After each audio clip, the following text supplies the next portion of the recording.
Yes sir, what's up tout le monde? Bienvenue au What's Up Podcast, ici Jerry Alain. Gros merci à tout le monde d'écouter, gros merci à nos Patreons. Je suis super content de savoir que vous me supportez. Continuez, si vous voulez supporter le podcast, allez au patreon.com/What's Up Podcast, tout ça mis en membre, il y a différents forfaits, vous pouvez m'aider à supporter le podcast. Fait que gros merci à tout le monde qui le fait. Gros merci à notre commanditaire de cette semaine, c'est encore une fois les comptables Terrien. Super content de les avoir parce que c'est une firme de comptables pour les entrepreneurs et les PME.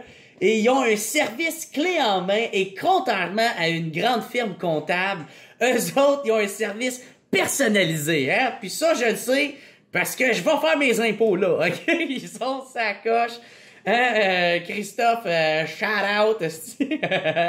On va parler comme filigrane. Yes sir, shout out. Yeah, Christophe qui fait mes impôts.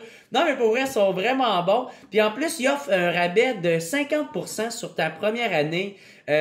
Si tu rentres le code WhatsApp, pareil comme que je l'écris dans le podcast, là.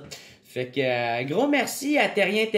Hein, allez checker ça. C'est sur terrien-cpa.com. En tout cas, il va apparaître en bas ici, là. Fait que gros merci à Terrien.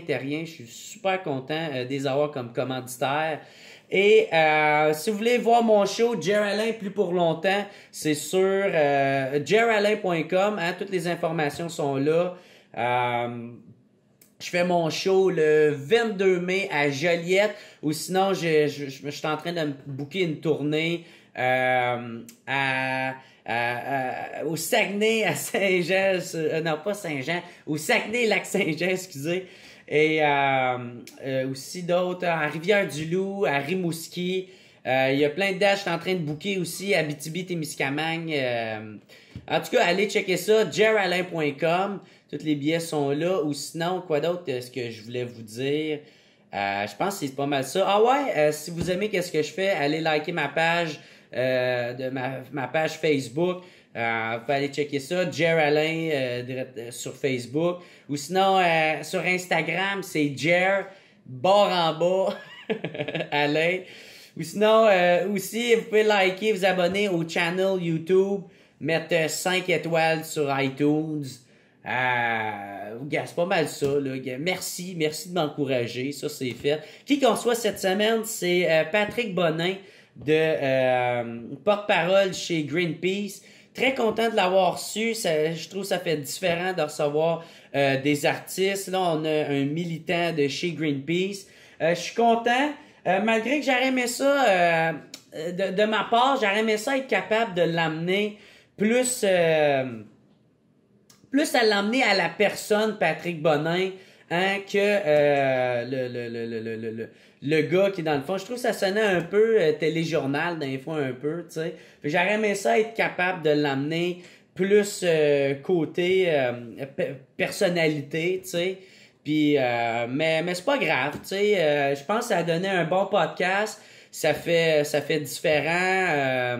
Il nous a amené beaucoup dans le sujet de qu'est-ce qui est en train de se passer en ce moment, tu sais, au point de vue de l'environnement, puis ça faisait un bout que je voulais recevoir quelqu'un là-dessus qui nous éclaircit un petit peu plus là-dessus, puis en plus qui a le temps d'en parler, puis de donner des détails. Fait que ça, je trouvais ça bien le fun. On a parlé aussi des climato-sceptiques, à quoi que ça regarde, leur point de vue par rapport à ça.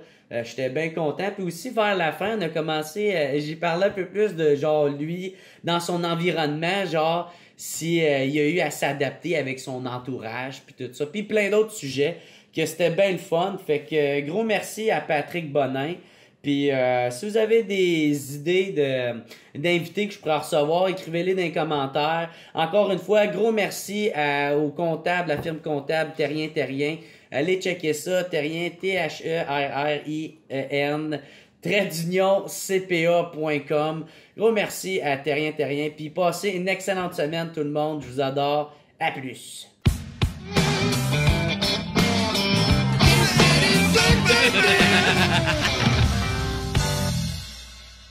Bon, ben, parfait. Fait que, yes sir, what's up tout le monde? Bienvenue au What's Up Podcast. Je suis super content de recevoir Patrick Bonin, ça va bien? Ça va bien. Yes. Et toi, c'est quoi ta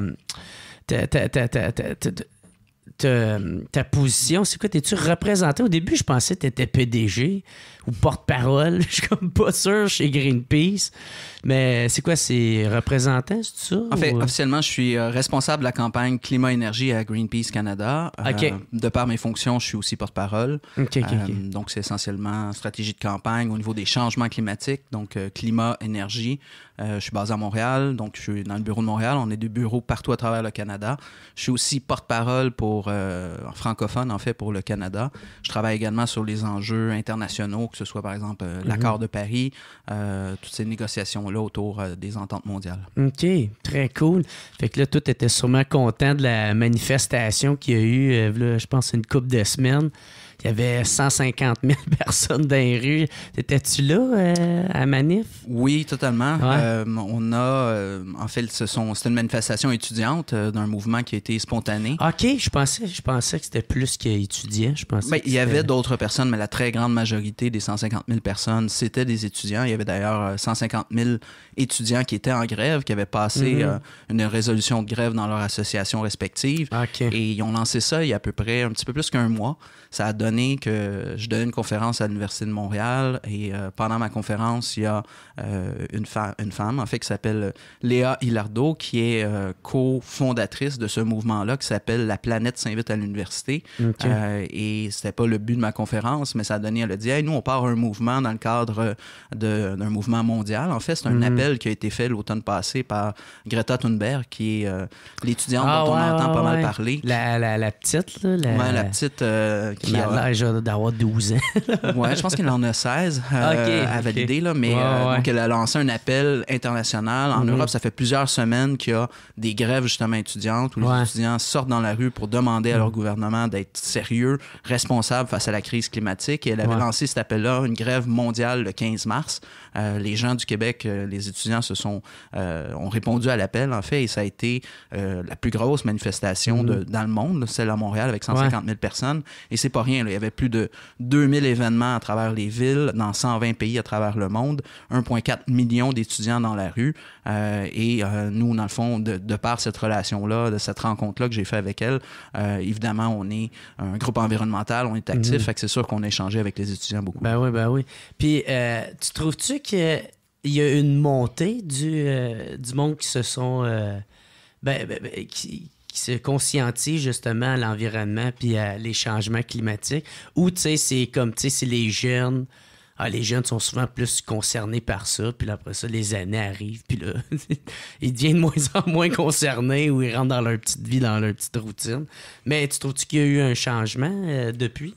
Ben, oui, il y a eu un changement. Moi, ça fait quand même presque 17 ans que je travaille sur la question des changements climatiques de manière quand même assez rapprochée à travers plusieurs organisations, toujours des organisations non gouvernementales comme Greenpeace l'est. Et je dirais que dans la dernière année, particulièrement depuis, suite à l'été passé qu'on a eu, 8 périodes de canicule, dont une meurtrière à Montréal, près de 100 décès. Là, le bilan exact va sortir bientôt. Depuis ce temps-là, depuis les élections aussi, depuis le dernier rapport du GIEC. Le GIEC, c'est le groupe d'experts intergouvernemental sur l'évolution du climat. C'est les grands scientifiques internationaux qui font le consensus au niveau de la science du climat. Ils ont sorti un rapport le 8 octobre dernier et ce rapport-là était dévastateur dans le sens que ça prouvait qu'on s'en va littéralement dans le mur, qu'il faut rapidement réduire la consommation d'hydrocarbures de moitié. En fait, il faut réduire les émissions de CO2 de moitié d'ici 2030.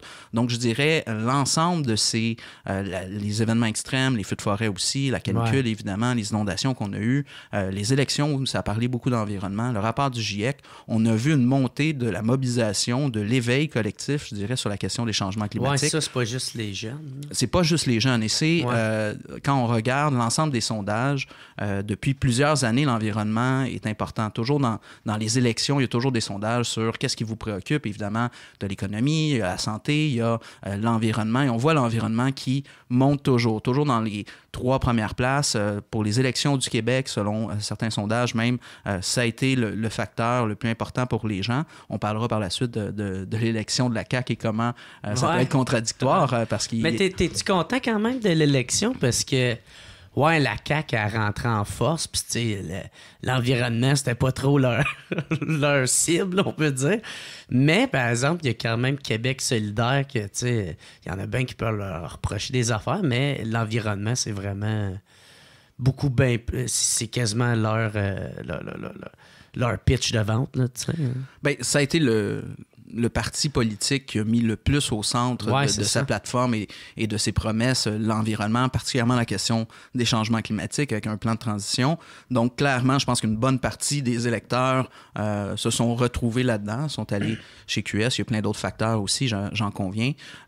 Et on a quand même eu, par contre, l'élection de la CAQ. La CAQ, quand on regarde ce qu'ils promettaient en campagne électorale, c'était de loin le pire des partis en environnement. Ouais. On a fait l'évaluation des partis.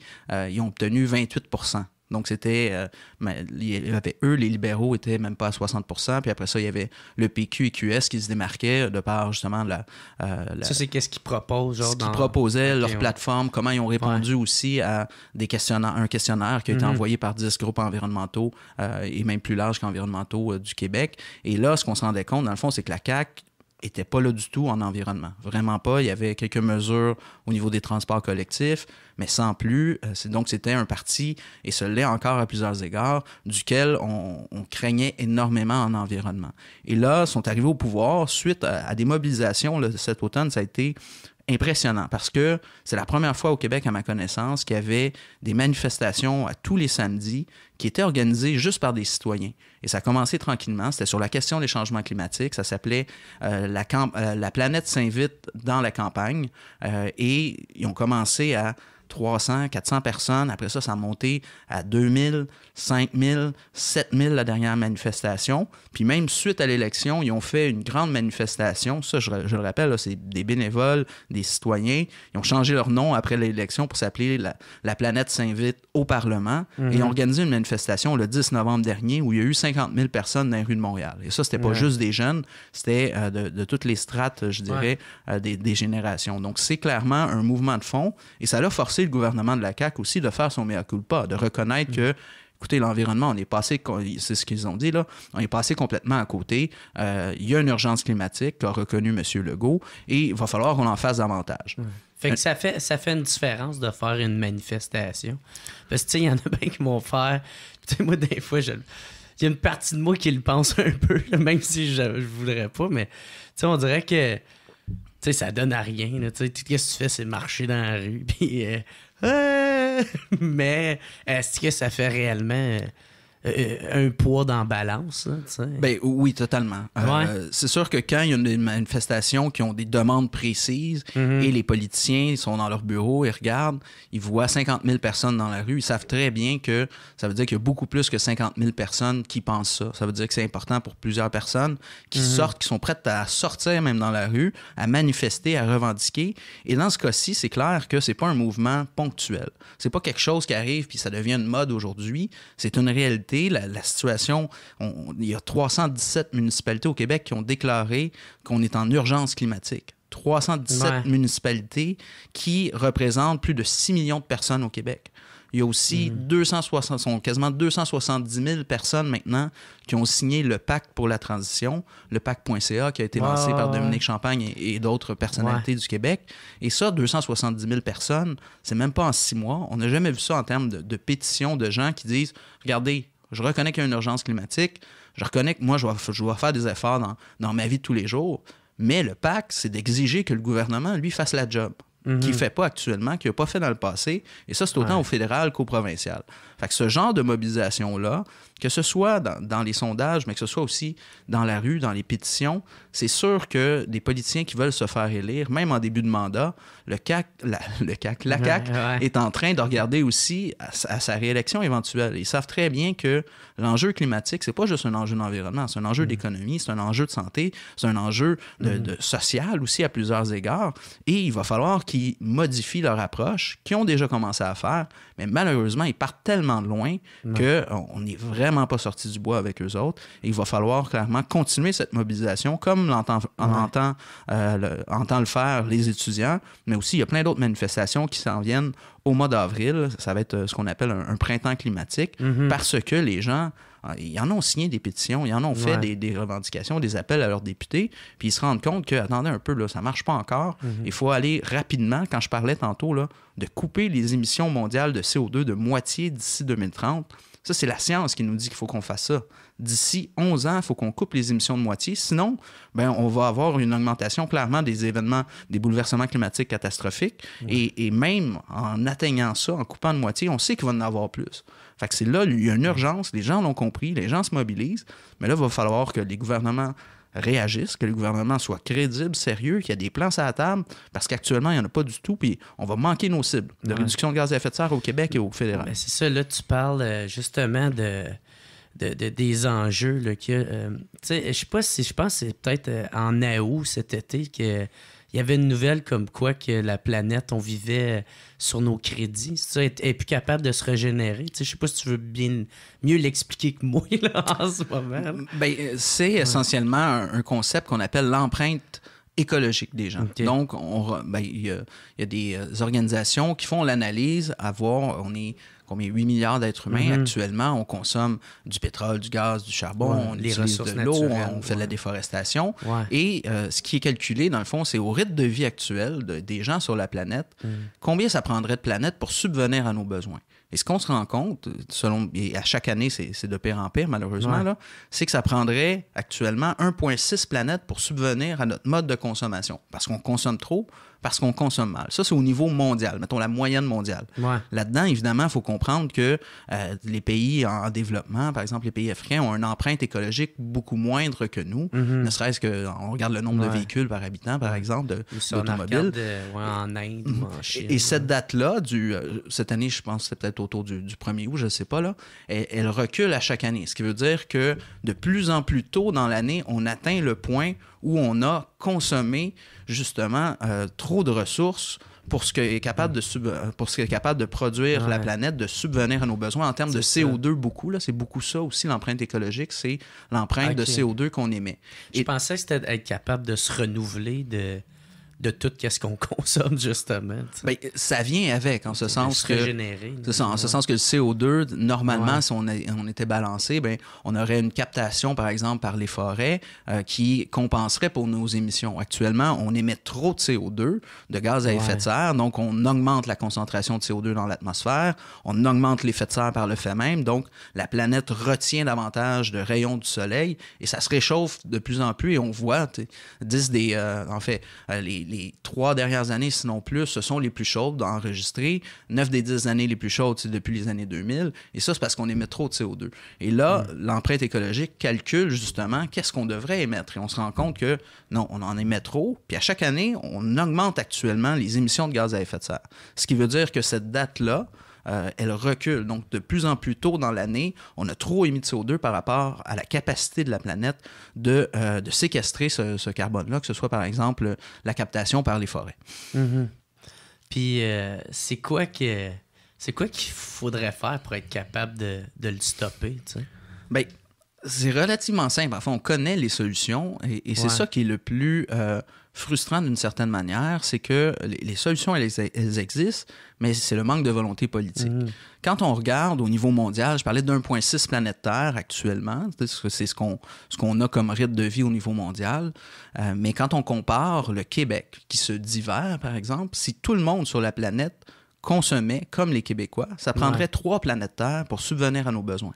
Donc, on a une empreinte écologique encore plus grande que la moyenne mondiale. Ouais, fait que nous autres, on est trop dans le confort. On est trop dans le confort, on consomme trop, on consomme mal, on consomme trop en général des matières. On achète plein de choses, du jetable, du plastique jetable, etc. Mais beaucoup de consommation de pétrole, d'hydrocarbures. Donc, le gros de l'empreinte québécoise, c'est la consommation de pétrole, entre autres, qu'on a. Beaucoup dans les transports. C'est le principal secteur en termes d'émissions de gaz à effet de serre au Québec. C'est 45 % à peu près les émissions dans le transport et ça ne diminue pas. Le problème, c'est que quand je disais tantôt, il faut réduire de moitié les émissions de CO2, évidemment, il faut qu'on fasse ça partout sur la planète. Tous les pays doivent réduire leurs émissions. On a la même responsabilité, même qu'on a une responsabilité encore plus grande, parce qu'on est un pays développé, parce qu'on est responsable des émissions historiques depuis l'industrialisation. Ce sont les pays développés qui ont utilisé du gaz, du charbon, du pétrole et qui ont émis des gaz à effet de serre qui créent ce réchauffement-là. Donc, nous, on doit être exemplaires, je dirais, chose qu'on n'est pas du tout. Et c'est sûr que les pays en développement, quand on regarde au niveau international, il y a à peu près 1 milliard d'êtres humains qui n'ont pas accès à l'électricité. Ces gens-là, de base, ils disent, nous, on voudrait avoir accès à l'électricité, ce qui est bien normal. Ouais. Quand on regarde, c'est à peu près 1 milliard d'êtres humains qui n'ont pas accès à l'eau potable aussi. Donc, ces gens-là, ils ont des enjeux de développement sociaux majeurs. Et c'est à peu près la même chose au niveau de la malnutrition. C'est à peu près 1 milliard d'êtres humains aussi. Fait que c'est sûr qu'il va falloir trouver un moyen que ces gens-là ne reproduisent pas le mode de développement qu'on a fait, parce que clairement, on s'en va dans le mur au niveau des gaz à effet de serre. Même chose au niveau de la biodiversité, dont on pourra parler aussi, mais une crise de la biodiversité également. Et là, ce qu'il faut se rendre compte, c'est que ce virage rapide-là, bien, il doit être fait en premier lieu, comme c'est écrit dans toutes les ententes internationales sur les changements climatiques, ça doit être les pays développés qui agissent, qui montrent l'exemple.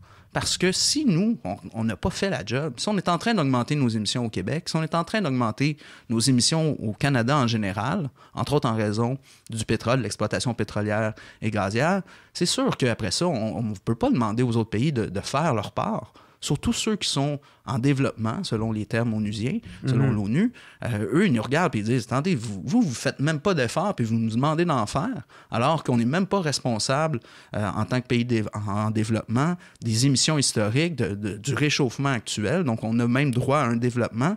Puis vous devez être des leaders, vous devez donner l'exemple. » Fait que c'est sûr qu'au Québec, les solutions, bien, ça commence par les transports collectifs en premier lieu, particulièrement, évidemment, dans les régions urbanisées, les grands centres urbains, parce que sinon, on n'y arrivera pas. C'est pas vrai qu'on peut rajouter juste des chars électriques puis créer des bouchons. On sera capable de faire le virage assez rapide. Oui, c'est ça, parce que là, ça a l'air que ça a sorti... les voitures électriques, ça a l'air pas tant écologique que ça, finalement, parce que là, il faut qu'ils utilisent plein de cobalt pour être capable de faire les batteries, je pense. Puis ça vient que c'est super... l'empreinte, en tout cas, écologique est quand même forte, à moins que tu l'utilises vraiment longtemps, ton char, puis tu l'utilises vraiment beaucoup. C'est ça que j'ai compris. Bien, c'est vrai et pas. Quand je dis la priorité, ça doit être les transports collectifs au Québec, ça c'est très clair. Après ça, évidemment, il faut réduire les transports en général, donc éviter. Sinon, il faut améliorer, donc choisir des transports justement plus efficaces, où on transporte davantage de monde, comme les transports collectifs, changer de mode, passer de l'auto-solo à d'autres choses. Mais ultimement, il y a presque 6 millions de véhicules immatriculés au Québec. Fait que c'est sûr qu'on ne peut pas mettre tout ce monde-là dans les autobus, dans des métros, dans des trains. C'est sûr qu'on va avoir besoin de faire une électrification des transports parce que d'un point de vue climat, d'un point de vue gaz à effet de serre et à plusieurs autres égards aussi, ben, c'est moins dommageable que le véhicule à moteur. Est-ce que c'est parfait le véhicule électrique? Vraiment, vraiment pas. Est-ce qu'il y a beaucoup d'améliorations à faire? Clairement. Entre autres, quand on regarde au niveau de l'exploitation des métaux rares, entre autres, qui sont utilisés dans les véhicules électriques, où il y a des impacts au développement minier, à l'exploitation minière, des impacts environnementaux, des impacts sociaux aussi. Il y a des conditions à travers le monde qui sont problématiques. Et donc, il faut améliorer ça c'est sûr. Une fois ce dit, c'est sûr que quand on compare le véhicule électrique avec le véhicule à moteur, bien, les deux ont une empreinte écologique. Les deux, ils ont un impact. Ça ne pousse pas dans un arbre, un véhicule, c'est pas une pomme. Donc, ça prend des métaux, ça prend de l'énergie pour le produire, ça prend des produits chimiques et ça émet du CO2 dans le cas des véhicules à moteur. Et elle est là, la grande différence. Quand on regarde, on a un centre de recherche ici au Québec, le CIREG, qui a fait l'étude pour Hydro-Québec. Ils ont comparé les véhicules électriques avec les véhicules à moteur à essence qui émettent du CO2. pour les 5 indicateurs qu'ils ont choisis, il y en a 4 où le véhicule électrique est meilleur que le véhicule à moteur. Le seul où c'est plus problématique, c'est au niveau de l'exploitation des matières, des ressources naturelles, donc des mines essentiellement. Ouais, mais quand on regarde au niveau, quand on regarde au niveau du CO2, le véhicule électrique est meilleur. Quand on regarde au niveau de l'exploitation des ressources des hydrocarbures, clairement, le véhicule électrique est meilleur. Quand on regarde au niveau de la santé et la qualité de l'air, clairement, le véhicule électrique est meilleur. Même chose au niveau de la biodiversité, si je ne me trompe pas. Le facteur essentiel qu'il faut considérer et qui est comme le premier, le plus important quand on parle d'une crise climatique qu'on a actuellement, ce sont les émissions de CO2. Donc, la comparaison a été faite entre les véhicules électriques et les véhicules à moteur sur l'ensemble du cycle de vie. C'est quoi l'ensemble du cycle de vie? C'est l'empreinte écologique, là, l'impact de la construction de ces véhicules-là, l'impact de l'utiliser, donc la combustion du carburant, et l'impact du recyclage. Et quand on regarde l'ensemble du cycle de vie, soit la production, la combustion de l'essence pendant qu'on l'utilise, et aussi le recyclage, mais le véhicule électrique est beaucoup mieux que le véhicule à moteur. À quel point, ici au Québec, on parle d'une réduction de gaz à effet de serre, de CO2, essentiellement de 65 % quand on utilise un véhicule électrique comparativement à un véhicule à moteur. Ça, c'est sur 150 000 km. Si vous utilisez votre véhicule sur 150 000 km, le véhicule électrique va polluer 65 % moins en termes de gaz à effet de serre qu'un véhicule à moteur. Quand on regarde sur 300 000 km, le véhicule électrique va émettre 80 % moins de gaz à effet de serre.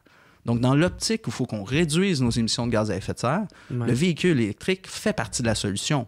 Clairement, ce n'est pas la solution, ce n'est pas la première solution. C'est un bon pas. Mais c'est un bon pas. Ouais. Et même au niveau international, quand on regarde, quand je dis qu'il faut réduire les émissions de moitié d'ici 2030, donc d'ici 10 ans, on coupe les émissions de moitié au niveau mondial. Au niveau international, il faut être à net zéro émission en 2050. Donc, de ne plus utiliser d'hydrocarbures en 2050. Ça, c'est quand même relativement bientôt quand vous y pensez, là. Et ça implique inévitablement que toute la production d'électricité actuellement qui se fait au gaz, au charbon dans le monde, mais il va falloir que ça devienne des énergies renouvelables. Actuellement, ce n'est pas le cas. Il y en a bien, c'est le nucléaire aussi. Il y a du nucléaire aussi, puis on a des enjeux majeurs avec le nucléaire, entre autres parce que ça génère des déchets pendant des milliers d'années qui sont radioactifs, qu'on est pris avec, parce que c'est subventionné à fond par les gouvernements, parce que c'est extrêmement cher. Ou qu'est-ce qui avait arrivé aussi, excusez de couper, mais au Japon, là, évidemment. Il y a eu genre un tsunami ou de quoi de même, puis là, t'avais une usine au complet enseveli. Radioactif, et donc le risque nucléaire est majeur. Ça a-tu laissé des gros dommages? C'est sûr qu'il y a de la radioactivité pendant probablement des milliers d'années là-bas. Il y en a eu aussi qui s'est retrouvé dans l'eau. Donc, c'est un risque qu'on n'a pas avec les énergies renouvelables. Le Japon, ils sont pas chanceux là-dessus. Ils sont pas chanceux. Même chose en Russie avec Tchernobyl, même chose aux États-Unis, puis Mile Island. Puis il y en a des centrales nucléaires en Ontario aussi. Donc, il y a un risque qu'on vit actuellement. Les autres, ils ont eu la bombe nucléaire et l'ensevelissement. Oui, clairement, ils ont... Bref, peut-être qu'ils lâchent un peu le nucléaire, je pense. Et c'est sûr qu'on peut y arriver sans le nucléaire. C'est ça qui... Mais il faut faire un virage rapide. Et là, quand on regarde actuellement, il y a quand même plusieurs pays qui produisent leur électricité avec le charbon. Et là, il faut évidemment qu'ils passent aux énergies renouvelables, le solaire, l'éolien, la géothermie, par exemple. Mais même quand c'est alimenté au charbon, un véhicule électrique, sur l'ensemble de son cycle de vie, encore une fois, sur la production, la combustion et le recyclage, mais ça pollue moins un véhicule électrique, même s'il est alimenté au charbon, versus un véhicule à moteur.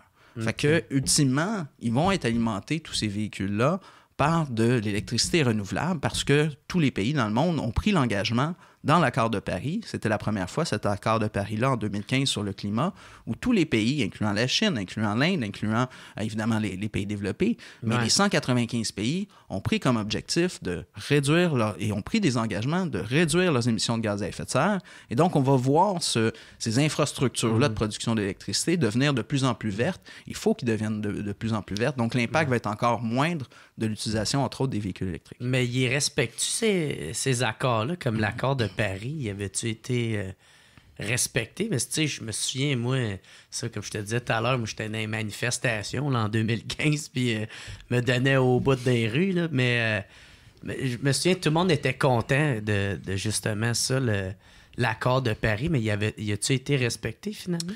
Bien, l'accord de Paris a été signé à Paris en 2015. Donc, c'était prévu, ça faisait plusieurs années qu'il négociait. C'est quand même extrêmement compliqué parce que c'est les 195 pays de l'ONU qui se retrouvent ensemble et qui doivent arriver à une entente consensuelle où tout le monde est d'accord.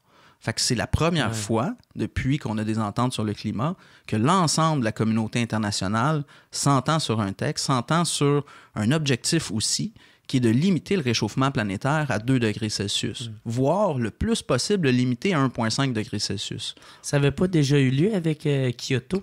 Bien, Kyoto, c'était avant Paris. Oui, c'est sûr. Là, c'était avant l'accord de Paris. Et Kyoto ne visait que les pays développés en termes de réduction de gaz à effet de serre. Donc, il n'y avait pas de pays en développement. Il n'y avait pas de Chine, pas d'Inde qui avaient des objectifs de réduction de gaz à effet de serre. Alors que là, l'ensemble des pays ont des objectifs. Une fois ça dit, l'accord de Paris n'est pas contraignant. Ça veut dire que, en effet, les pays, on n'a pas de police internationale qui vont aller dans les pays pour dire « Ah ben là, vous n'avez pas respecté votre cible, ça n'a pas d'allure. » Ça, c'est une réalité. Mais dans le contexte qu'on était en 2015, c'était impossible d'obtenir une entente contraignante où les pays étaient forcés. Une fois qu'on a dit ça, est-ce que ça veut dire que l'accord de Paris ne fonctionnera pas? Là, l'accord de Paris, ils l'ont signé en 2015. Après ça, il fallait qu'il soit ratifié. Donc, que les gouvernements retournent dans leur capitale, dans leur parlement et ratifient. Donc, ils disent, OK, officiellement, on signe l'accord de Paris. Donc, l'accord de Paris est rentré en vigueur quand même très rapidement après cette conférence-là de décembre 2015 et il est en fonction actuellement. Et il prévoit que tous les pays se retrouvent à chaque année pour suivre l'évolution de l'accord de Paris. Le prochain moment, c'est 2020. Le prochain moment clé, 2020, où chacun des pays va devoir s'asseoir, on met tout le monde ensemble, et là, on regarde, on en est où par rapport à l'objectif de l'accord de Paris, l'objectif de limiter le réchauffement planétaire le plus possible à 1,5 degré Celsius, le garder bien en dessous de 2 degrés Celsius. Et ça, c'est important parce que c'est des nations, les pays les plus vulnérables qui ont exigé que le 1,5 degré Celsius soit inscrit. Pourquoi? Parce que la science, elle nous dit, au-delà d'1,5 degré Celsius, c'est clair qu'on s'en va vers une augmentation massive des événements extrêmes. Les inondations, les sécheresses, l'augmentation du niveau de la mer, la fonte de l'Arctique, l'acidité des eaux avec les mortalités au niveau des coraux. Donc, les pays les plus vulnérables au changement climatique, souvent, c'est les pays les plus pauvres, les moins bien nantis, qui n'ont pas la capacité de s'adapter. Pensez, par exemple, à des petits pays insulaires qui font face à l'augmentation du niveau de la mer. Eux, quand ça augmente trop, ben, l'eau salée rentre dans leur réserve ou leur base potable. De l'alimentation, c'est le poisson. Puis le poisson, et ils ont dit... 1,5 degré Celsius, c'est une question de survie pour nos nations. C'est simple, puis il y a du monde, puis il y a des millions de personnes qui vont devoir déménager s'il y a une augmentation trop élevée du niveau de la mer. C'est pas juste les petits États insulaires, c'est aussi les États qui sont au niveau de la mer. Pensez par exemple au Bangladesh, pensez même au Québec. Les îles de la Madeleine sont déjà frappées par une augmentation du niveau de la mer, par des tempêtes. On vit déjà cette réalité-là. Fait qu'eux, on dit, nous autres, ça nous prend 1,5 degré Celsius. Fait que là, tous les pays se réunissent et là, ils regardent, bon, ben, on a tous pris des cibles de réduction de gaz à effet de serre dans l'accord de Paris. Quand on comptabilise toutes ces cibles-là, on se rend compte que, attendez un petit peu, là, si tout le monde fait ce à quoi vous êtes engagé, on s'en va vers 3 degrés Celsius de réchauffement. Fait que clairement, ça marche pas. La science dit qu'il ne faut pas aller plus qu'1,5 idéalement. Et là, si tout le monde fait ce qu'ils ont dit, tous les pays, on s'en va vers 3 degrés Celsius. Le pire là-dedans, c'est que historiquement, les pays n'ont pas fait ce qu'ils avaient dit. Donc, le protocole de Kyoto, par exemple, le Canada n'a rien respecté là-dedans. Harper a même déchiré ça. Donc, on se retrouve dans une situation où il faut absolument qu'on continue à mettre de la pression sur les gouvernements pour qu'ils respectent ce 1,5 degré Celsius-là et qu'ils en fassent davantage. Donc, ils se donnent des cibles de réduction de gaz à effet de serre plus ambitieuses qui sont en lien avec la science, qui sont en lien avec ce dont je parlais tantôt, le GIEC, le groupe d'experts intergouvernemental sur l'évolution du climat, qui dit qu'il faut couper les émissions mondiales de CO2 de moitié. Fait que là, la gang, et elle s'est produite avant d'arriver à l'accord de Paris, on s'en allait vers un réchauffement de 5 degrés Celsius au niveau planétaire. Donc, il y avait des pays qui avaient des cibles, mais on comptabilisait, puis on disait, attendez, on s'en va vers 5 degrés Celsius de réchauffement. Et toute la mobilisation qui a eu lieu avant l'accord de Paris, souvenez-vous, il y a eu 400 000 personnes dans les rues de New York, dans la plus grande marche sur le climat. Ben, toutes ces mobilisations-là, il y en a ici au Québec. On en a eu 25 000 personnes à Québec le 11 avril 2015, 25 000 personnes à Ottawa dans le cadre des négociations, justement, de l'accord de Paris, pendant que ça se négociait. Et ça, ben, ça a mis de la pression sur les gouvernements qui ont dit, OK, bon, on va en faire un peu plus, on va en faire davantage. davantage. Le Canada a dit je vais avoir une cible plus élevée. Et là, on est passé d'un réchauffement de 5 degrés Celsius, ce vers quoi on se dirigeait selon les objectifs des pays, à 3 degrés Celsius. Donc, il y a quand même eu une évolution parce que les pays ont dit OK, on va en faire davantage. Et là, c'est un effet d'enchaînement aussi. Quand les États-Unis disent OK, nous, on va se fixer des objectifs plus ambitieux, vous avez la Chine aussi qui bouge, vous avez l'Union européenne qui prend des objectifs plus ambitieux. Mais là, il faut faire exactement la même chose. Il faut s'assurer que l'accord de Paris qui prévoit une obligation que tous les pays renégocient leurs cibles, que tous les pays fassent le point à savoir, on est-tu en train de respecter l'accord de Paris? Sinon, tout le monde, on doit en faire davantage. Fait que là, la Chine va dire OK, moi, je vais en faire un peu plus là-dessus. Les États-Unis, on en reparlera avec Trump, c'est un autre enjeu. Mais le Canada, évidemment, va devoir avoir une cible encore plus ambitieuse. Et là, il y a un genre d'effet d'entraînement où il n'y a pas un pays qui se retrouve tout seul à dire moi, je vais bouger, puis qu'il n'y a personne qui bouge, puis qu'ils disent mais attendez, je suis le dindon de la farce dans cette histoire-là. Ouais. Et ça, c'est super important parce que si déjà, sur papier, on sait qu'on s'en va dans le mur, c'est sûr qu'on va aller dans le mur. Ouais. Fait que l'idée, c'est de forcer les gouvernements à se doter d'objectifs plus ambitieux et d'avoir des plans et des suivis. Et l'accord de Paris permet ça aussi, prévoit ça aussi, que les pays doivent non seulement prendre des cibles qui sont en lien avec la science en termes de réduction de gaz à effet de serre, mais aussi rapportent à l'ensemble des autres pays qu'est-ce qu'ils font vraiment? C'est quoi leur plan? Est-ce qu'ils sont en voie d'atteindre leur cible en tant que pays? Ouais. Par exemple, au Canada, actuellement, on n'est vraiment pas en voie. On est en train de payer pour acheter un pipeline à coût de 15 milliards de dollars pour faire l'expansion des sables bitumineux. Donc, clairement, on n'est pas en voie d'atteindre notre cible. Et même chose pour le Québec. Donc, il faut s'assurer que cette dimension-là de négociation internationale, qui est importante parce que c'est les Nations unies, vous avez des pays qui disent... attendez, moi, ma nation, elle va déménager littéralement. Je vais perdre ma culture, je vais perdre ma nation parce que je ne suis pas capable de vivre dans un monde de 2 degrés Celsius. Que ces gens-là soient entendus, qu'on ait une entente internationale qui fait en sorte justement qu'on ait de la transparence au niveau de qui fait quoi et aussi que, par la suite, qu'on agisse localement, qu'on agisse, nous, dans notre vie individuelle, évidemment, mais que nos gouvernements livrent la marchandise. Ouais. Et c'est pour ça qu'il faut avoir plusieurs niveaux d'action, autant au niveau individuel qu'au niveau collectif communautaire, qu'au niveau municipal, qu'au niveau provincial, qu'au niveau fédéral, parce que ça prend tout le monde qui met l'épaule à la roue, à commencer par les gouvernements qui ont une responsabilité, un rôle et les moyens de légiférer, de mettre de la réglementation, de mettre des limites, chose que vous et moi, on ne peut pas faire. Oui. Puis, est-ce qu'on est vraiment rendu à un point de non-retour pour... on peut-tu encore changer? Tu sais, je l'ai vu passer une couple de fois, cette question-là. Là. À quel point que on est rendu loin? Parce que, tu sais, on l'entend souvent que hey, c'est critique, il faut changer. Puis là, on dirait que il y a encore un niveau de plus de critique qui vient de se rajouter. Tu sais, comme je disais tout à l'heure, tu sais, qu'on peut plus vivre sur nos ressources ou... qu'on vit à crédit sur la planète. Là, fait que, est-ce qu'il y a encore un changement qui est possible? Bien, oui, clairement. Par contre, il va falloir bouger rapidement. Ce qu'il faut comprendre, c'est que l'accord de Paris, quand ça s'est négocié en 2015, tous les pays ont aussi mandaté le GIEC dont je parlais, les scientifiques internationaux, de produire un rapport qui est un rapport spécial sur le 1,5 degré Celsius. C'est le fameux rapport qui a été publié le 8 octobre dernier, qui visait à faire l'état justement de la situation sur c'est quoi la différence entre 1,5 degré Celsius et 2 degrés Celsius en termes de réchauffement. Est-ce qu'on est en voie ou pas de limiter le réchauffement à 1,5 ou 2 degrés Celsius? Et comment on fait pour limiter? Comment on fait? C'est quoi les scénarios qui nous permettraient de limiter? Quand on regarde la science, elle est très claire sur le fait que 1,5 degré Celsius versus 2 degrés Celsius, il y a une énorme différence en termes d'impact, en termes d'augmentation du niveau de la mer, en termes d'acidification des coraux, en termes de fonte de l'Arctique, en termes d'augmentation des événements extrêmes, les sécheresses, les canicules, les inondations, les feux de forêt, etc.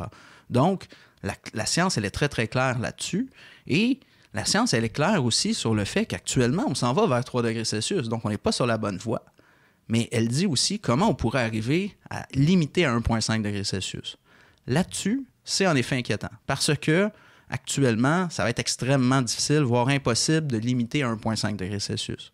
Quand on regarde les émissions actuelles, l'énergie qu'il y a déjà dans le système, les émissions de CO2 qui restent 100 ans dans l'atmosphère, donc qui ont un impact de réchauffement pendant 100 ans, bien, on est pas mal certain qu'on va dépasser le 1,5 degré Celsius. Ouais. Par contre, il y a des scénarios qui nous disent que c'est possible de limiter presque à 1,5 degré Celsius et de garder la température bien en dessous de 2 degrés Celsius. Et ces scénarios-là, c'est ce dont je parlais tantôt au niveau des réductions d'émissions de gaz à effet de serre drastiques, du virage qui doit être fait rapidement dans tous les secteurs de l'économie pour couper les émissions mondiales de CO2 de moitié. Même si on fait ça, on sait qu'on va atteindre le 1,5 degré Celsius et qu'il va y avoir des impacts. Donc, à certains égards, en effet, on a un point de non-retour sur, par exemple, des impacts sur la biodiversité. Sur des espèces qui ne sont pas capables de s'adapter, qui ne sont pas capables de se déplacer. Ils ont déjà des problèmes actuellement en termes de disparition des espèces. C'est à peu près, dépendamment des études, c'est 1000 à 10 000 fois plus élevé le taux d'extinction actuellement que le taux historique qu'on a. À part les grands moments là, où on a un météorite qui tombe sur la Terre puis que les dinosaures disparaissent, où je me souviens plus exactement pourquoi ils ont disparu.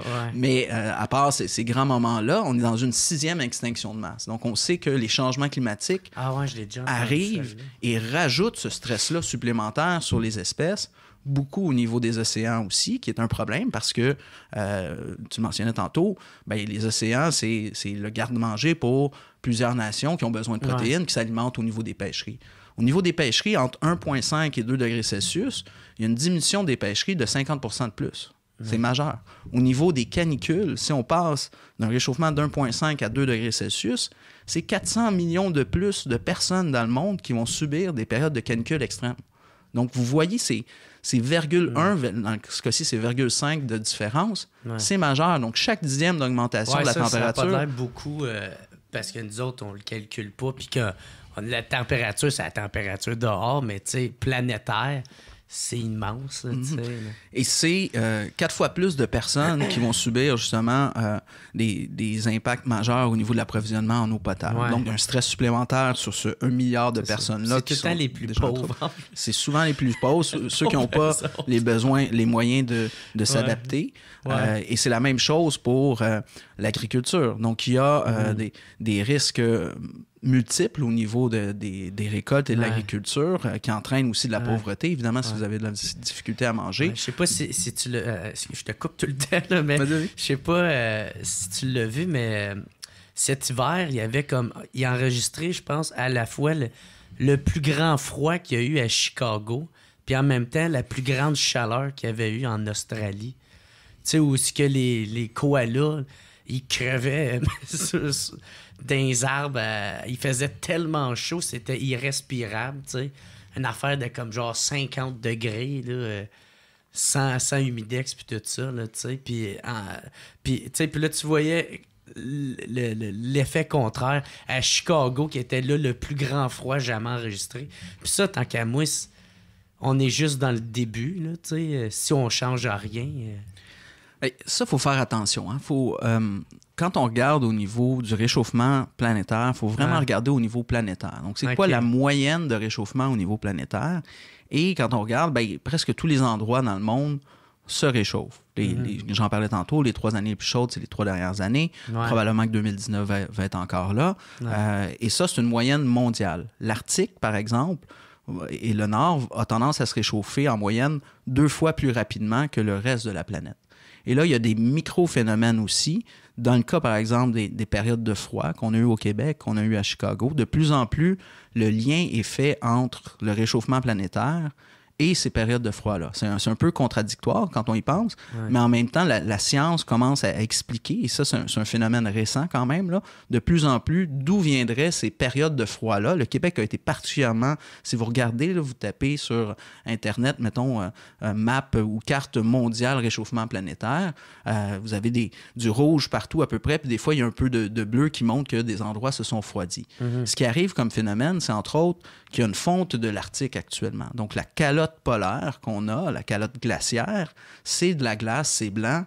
Il y a un effet d'albédo qui est essentiellement le reflet des rayons du soleil. Au lieu de rentrer dans l'océan, il reflète sur la glace et s'en retourne dans l'atmosphère. Une partie est captée par les gaz à effet de serre, mais une autre partie s'en retourne dans l'espace essentiellement. Et avec la diminution de la calotte polaire, cet effet de reflet-là ou d'albédo est de plus en plus petit. Ce qui veut dire que l'Arctique, dont je parlais tantôt, se réchauffe 2 fois plus. Donc, il y a un phénomène, et ça, c'est une des choses qui inquiète beaucoup les scientifiques, c'est ces boucles perverses-là ou de rétroaction qu'on dit positive, mais c'est plutôt catastrophique, où le réchauffement s'auto-alimente. C'est simple. Plus il fait chaud, plus la calotte glaciaire diminue. Plus elle diminue, moins il y a de rayons soleil qui sont reflétés dans l'atmosphère et plus l'Arctique se réchauffe. Plus l'Arctique se réchauffe, évidemment, plus l'océan se réchauffe, plus la planète se réchauffe. Et là, ce qui arrive, c'est que la différence qu'on avait de gradient de température entre le nord, la calotte polaire, et le sud, eh bien, elle diminue de plus en plus parce que l'Arctique se réchauffe 2 fois plus. Et ça va même jusqu'à influencer, semble-t-il, de plus en plus le jet stream. Le jet stream qui est le courant, les avions l'utilisent, là, le jet stream, c'est le courant aérien en haute altitude de l'ouest vers l'est qui a tendance à diminuer, entre autres parce que le phénomène fait que le gradient diminue et ça influence le jet stream. Et on a une oscillation de ce jet stream-là. Le jet stream sert, entre autres, le courant d'air à séparer ces masses d'air-là. Donc, la masse d'air qui était confinée, l'air froid arctique qui était confiné à l'Arctique. Ah ouais, c'est comme un shield, genre une barrière. Exactement, un peu. Va avoir tendance à se déplacer davantage parce qu'entre autres, il y a un ralentissement du jet stream à certains égards, une oscillation. Donc, au lieu d'être droit, vous avez le jet stream qui va descendre de temps en temps. Et là, vous avez des masses d'air froid qui viennent s'installer. Ouais. Et là, on a l'impression que, dans le fond, il fait beaucoup plus froid, il n'y a pas de réchauffement climatique. C'est pas vrai. Au niveau mondial, on est clairement en train de réchauffer la planète en entier. Et il y a certains endroits avec des micro-phénomènes comme ça qui ne sont pas tout à fait encore tout expliqués, qui viennent justement créer un peu de confusion, de distorsion dans l'analyse des gens. Mais clairement, au Québec, avec les périodes de canicule, par exemple, qu'on a eu l'été passé, avec l'augmentation des événements extrêmes qu'on a vus, par exemple les inondations, là, pensez au Richelieu, pensez à Gatineau, les feux de forêt aussi qu'on a eu. Donc, on est déjà frappé par cette réalité-là. Donc, oui, il y a des changements climatiques. Il ne faut pas regarder un micro-phénomène et conclure qu'il n'y a pas de changement climatique. Et ça, c'est en effet important. Aussi, je voulais savoir... j'hésite entre 2 questions. Mais pourquoi qu'il y a les sceptiques, les climato-sceptiques, tu sais, comment qu'ils arrivent à cette réflexion-là? Tu sais, pourquoi qu'il y en a encore aujourd'hui? Ou comment faire pour les conscientiser? Ou, tu sais, parce que on dirait que plus en plus, là, les résultats arrivent, la science. Mais comment se fait que, mettons, qu'il y en a qui existent encore des climato-sceptiques encore à aujourd'hui, tu sais? C'est une très bonne question. Il faut voir un peu l'historique de ça.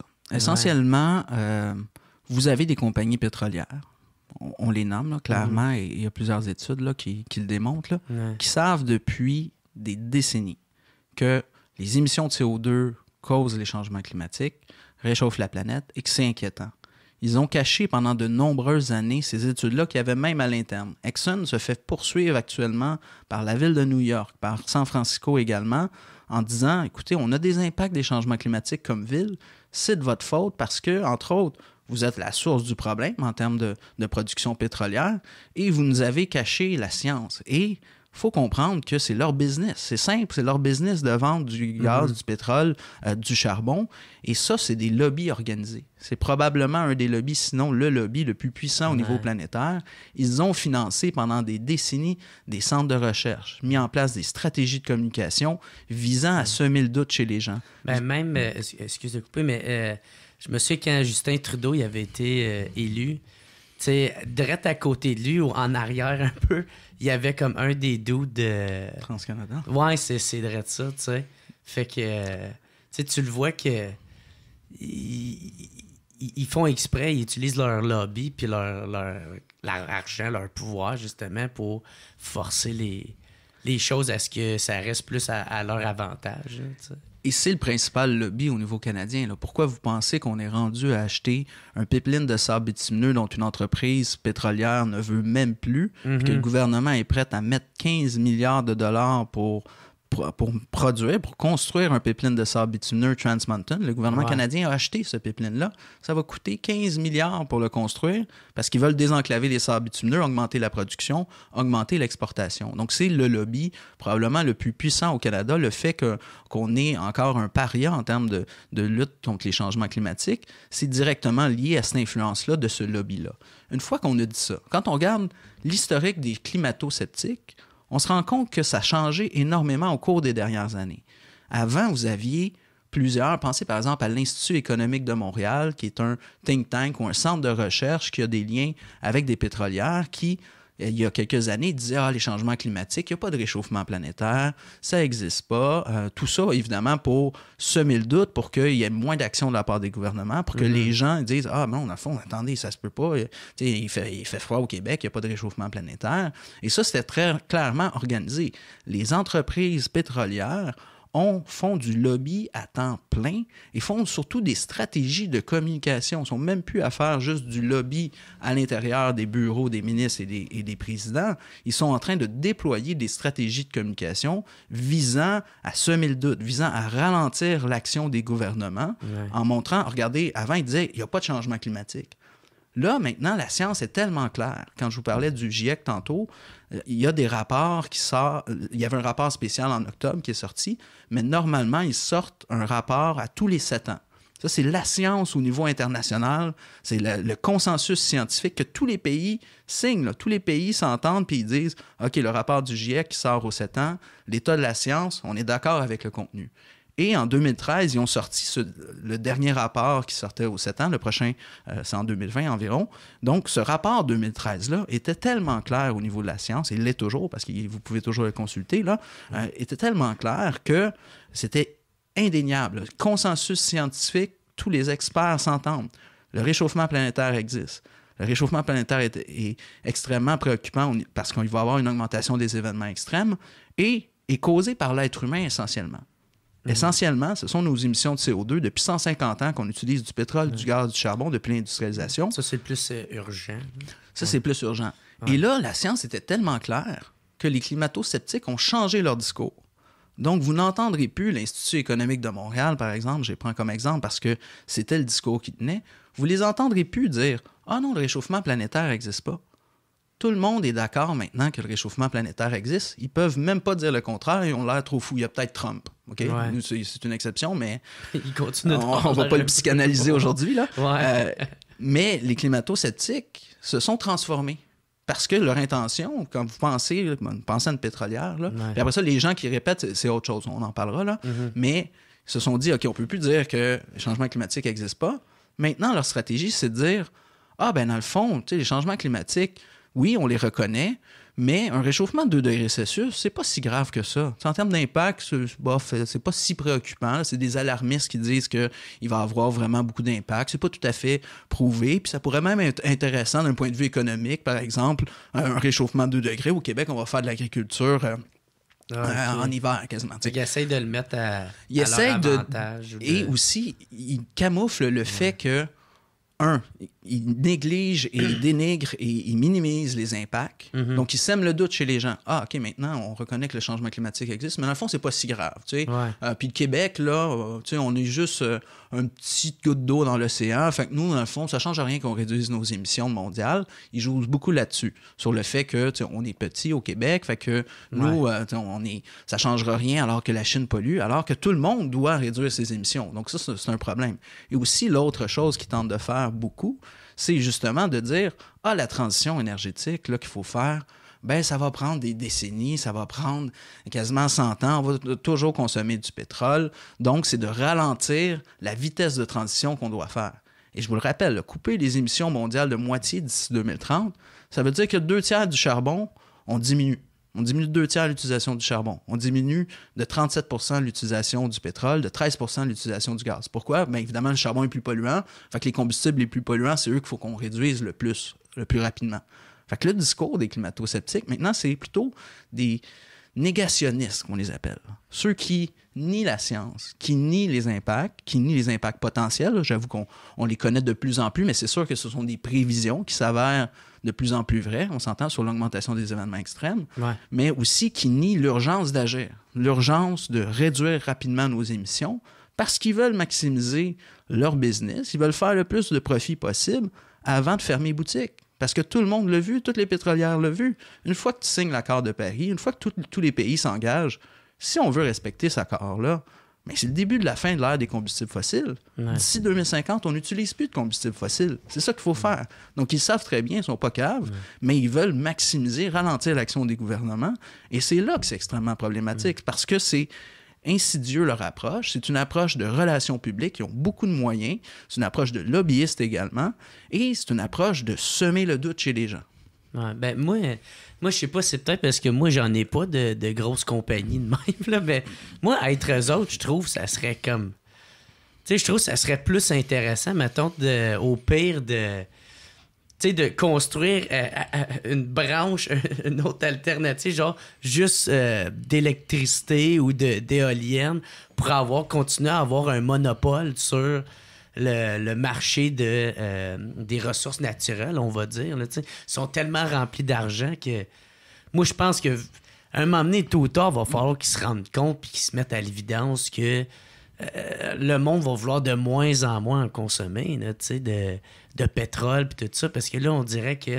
En tout cas, moi, je sens que c'est ça. Même moi, je veux faire ma part, mais des fois, je fais... Ah ouais, mais qu'est-ce que tu veux que je fasse d'autre? Genre, j'ai pas tant d'argent. Oui, je peux prendre des transports en commun, mais à un moment donné, il faut que je me rende où c'est qu'il faut que je me rende. Tu sais, tout à l'heure, t'es en retard, t'as pris le taxi. Tu sais, des fois, ça arrive qu'on est dans le trouble ou mais tu sais, il me semble que ce serait bien plus gagnant, eux autres, de quand même développer un marché renouvelable pour essayer de continuer à... Maintenant, ça crash, le pétrole et tout ça. Ben, au moins, ils ont un esti de bon gros pied d'ancrer dans le prochain marché, tu sais. Je sais pas, c'est peut-être moi qui... Ben, c'est sûr qu'ils y pensent. C'est sûr que toutes les grandes compagnies pétrolières sont en train de développer des secteurs des énergies renouvelables, par exemple. L'éolien, le solaire, c'est en explosion, c'est exponentiel au niveau de la production au niveau mondial. Il y a plus d'investissement qui se fait dans l'éolien, dans le solaire, que dans la production d'électricité au charbon, au gaz ou au pétrole. Clairement, ces entreprises-là sont en train de faire des restructurations et de se positionner pour aller chercher de l'argent là-dedans. Est-ce qu'ils sont en train d'abandonner en partie certaines des dimensions d'hydrocarbures? Mais clairement, ils ont des réserves. Ils veulent exploiter ces réserves-là le plus possible. Okay, c'est ça. Donc, ils sont en train de se positionner dans les deux endroits. Fait qu'ils veulent vendre le plus possible. Et quand je parle de... Tu sais, il faut qu'on soit à 100% énergie renouvelable, là, plus d'hydrocarbures en 2050, voire bien avant ça, honnêtement, là, si on veut se donner une chance raisonnable là, de limiter à 1,5-2 degrés Celsius. Mais c'est clair qu'il y a trop d'hydrocarbures actuellement. Quand on regarde les réserves de charbon, de pétrole et de gaz sur la planète, 80% de ces réserves-là doivent rester sous terre. Sinon, si on les brûle, on dépasse le 2 degrés Celsius. Fait qu'il y a des entreprises qui ont des réserves dans leurs actifs là, qui ne pourront même pas utiliser. Il y a des entreprises qui, en bourse, actuellement, sont cotées alors que leur matériel, leur matière première, là, ils ne pourront pas l'utiliser. Fait que c'est sûr que, d'un point de vue business, ils sont en train de voir ça venir, de faire cette transition-là, mais en même temps, ils ne veulent pas lâcher le morceau, ils veulent maximiser leur profit à court terme. Ils voient leur entrepôt rempli de pétrole brut, puis là, ils sont comme Chris... c'est pas vrai que je vais perdre cet argent-là. Là, c'est un peu de même qu'ils le voient. Là, eux autres, hein? Et les plus smart, je dirais, sont en train justement de... Ils savent, ils le voient venir, ils voient des fonds... Le fonds souverain norvégien, là, c'est le plus grand fonds souverain au niveau international. C'est 1000 milliards de dollars. Eux ont décidé de commencer à sortir du charbon. Le plus polluant, c'est le charbon en termes de combustible. Après ça, vous avez les sables bitumineux qui viennent tout de suite après. Là, c'est beaucoup plus polluant produire un baril de pétrole des sables bitumineux qu'un baril conventionnel. C'est dégueulasse. C'est 3 à 4 fois plus polluant en termes de CO2. Je parle pas de la déforestation, de la forêt boréale, la pollution de l'eau qui vient avec ça, mais juste en termes de CO2, produire un baril de pétrole des sables bitumineux, c'est 3 à 4 fois plus polluant qu'un baril dit conventionnel, là, les puits que vous percez puis vous pompez. Pourquoi? Parce que ça te prend beaucoup d'énergie pour être capable d'extraire le pétrole qui est dans de l'argile, dans du sable. Ça te prend en termes énormément d'eau aussi, je pense. Énormément d'eau, énormément de gaz naturel. Ce qu'ils font actuellement, c'est qu'ils injectent de l'eau sous haute température, donc ils bouent l'eau. Vous avez deux types d'exploitation des mines de sable bitumineux à ciel ouvert. Souvent, on voit ça, les gros trous. Ça ressemble à Mars avec plein de bassins de rétention d'eau pollués. Mais de plus en plus, c'est une technique d'injection à la vapeur. Donc, ils font chauffer de l'eau avec du gaz naturel. Ils injectent ça dans le sol. Fait qu'ils vont diluer un peu l'argile, le sable et le pétrole pour pouvoir le pomper par la suite puis l'extraire. Mais juste pour chauffer l'eau puis la production des sables bitumineux, en termes de gaz naturel, ça prend l'équivalent en gaz pour chauffer 3 millions de maisons. C'est majeur. Donc, c'est sûr que ce combustible fossile-là, c'est le prochain sur la liste après le charbon. Fait que les entreprises qui voient ça, ils disent « Ah, ben écoutez, on va essayer de mettre des mines en place, d'exploiter le plus vite possible, parce qu'ultimement, c'est sûr qu'il arrive sa blacklist. Le fond, des grandes institutions financières sont en train de retirer leur argent des sables bitumineux parce qu'ils le voient venir, ils savent. Donc, c'est plus juste vous et moi qui disent « Ah, il y a un problème ». C'est clairement au niveau des institutions qui ont encore beaucoup plus à faire, là, j'en conviens. Ouais. Mais c'est quand l'argent monétaxe, là, quand les institutions financières sont en train de se virer de bord, c'est sûr que le tableau de bord là, des PDG de ces entreprises-là, il est tout au rouge. Là. Ils sont en train de dire « OK, ben là, on s'en va vers quoi? » Mais en même temps, ils essayent de, justement, siphonner le plus possible leur réserve. Mais c'est ça, à quel point que c'est, mettons, le peuple moyen là, qui est responsable de toute cette pollution-là. Là, c'est-tu versus les riches et multinationales, que c'est ça qu'on dirait qu'ils font tout en leur pouvoir pour justement pouvoir en produire le plus puis faire le plus d'argent, maximiser leur profit là-dessus. T'sais. Bien, c'est sûr qu'on a un rôle comme individu. Là. On en consomme du pétrole. En même temps, on n'a souvent pas l'alternative. Si vous voulez, par exemple, utiliser le transport collectif, tu n'as pas de métro, puis il est plein, ou tu es en région, ou c'est pas compétitif du tout, le transport collectif, c'est sûr que comme individu, on a des choix qui sont parfois pas faciles. Puis tu fais, oui, en effet, j'ai pris un taxi tantôt pour m'emmener ici parce que je suis en retard, puis j'ai manqué le bus d'une seconde. Ouais. Fait que si tu n'as pas de services qui sont rapides, compétitifs, confortables, les gens veulent pas le prendre ou ils peuvent juste pas le faire. Et ça, il y a un rôle, oui, qui est individuel, mais il y a un rôle collectif, que ce soit des gouvernements et des municipalités qui fassent en sorte que les solutions, elles existent, qu'elles soient abordables, qu'elles soient compétitives, puis que les entreprises paient pour leur pollution. Parce que c'est pas vrai que c'est juste des individus. Nous, on est pris dans un carcan. Oui, on peut faire mieux. Oui, il y a plein de moyens on pourrait en faire une émission complète. Mais c'est souvent radical et quasiment extrême. Là. Si tu veux, à ce point-là, maintenant, tu veux respecter toutes tes valeurs, là. Tabarouette. Il n'y a personne de parfait. Il y a personne qui... Vous allez rentrer chez nous, vous allez regarder mon garde-manger, vous allez dire...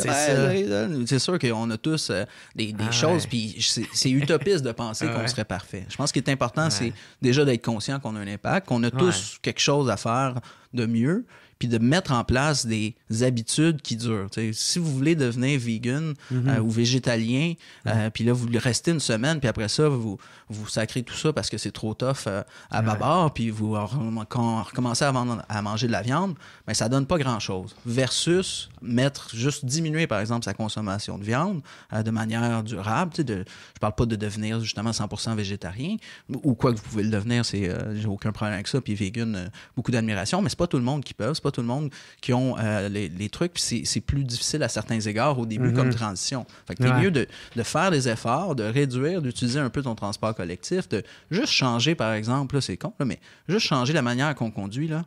On peut réduire de quasiment 50% notre consommation d'essence en anticipant, en faisant de l'éco-conduite, au lieu de sacrer la pédale dans le fond entre deux lumières rouges puis breaker, mais juste de voir, OK, qu'est-ce qui arrive devant, puis de lever le pied tranquillement, ou d'entretenir son véhicule, de gonfler ses pneus, d'avoir un véhicule qui fonctionne bien.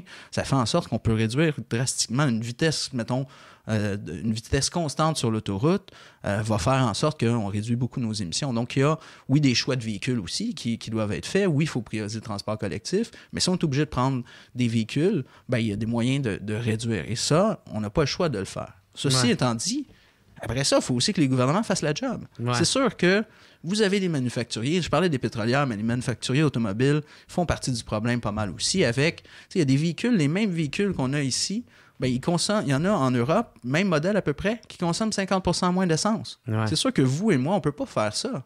Si les gouvernements forcent les entreprises en mettant des normes plus sévères au niveau de la consommation des véhicules, en forçant les entreprises à produire des véhicules électriques, être obligés de produire des véhicules électriques, bien là, on règle une partie du problème. En Norvège, aujourd'hui, là, 50% des véhicules neufs vendus sont électriques. Ils visent 100% de véhicules électriques en 2025 en Norvège. Pourquoi? Parce que le gouvernement force les manufacturiers à produire les véhicules.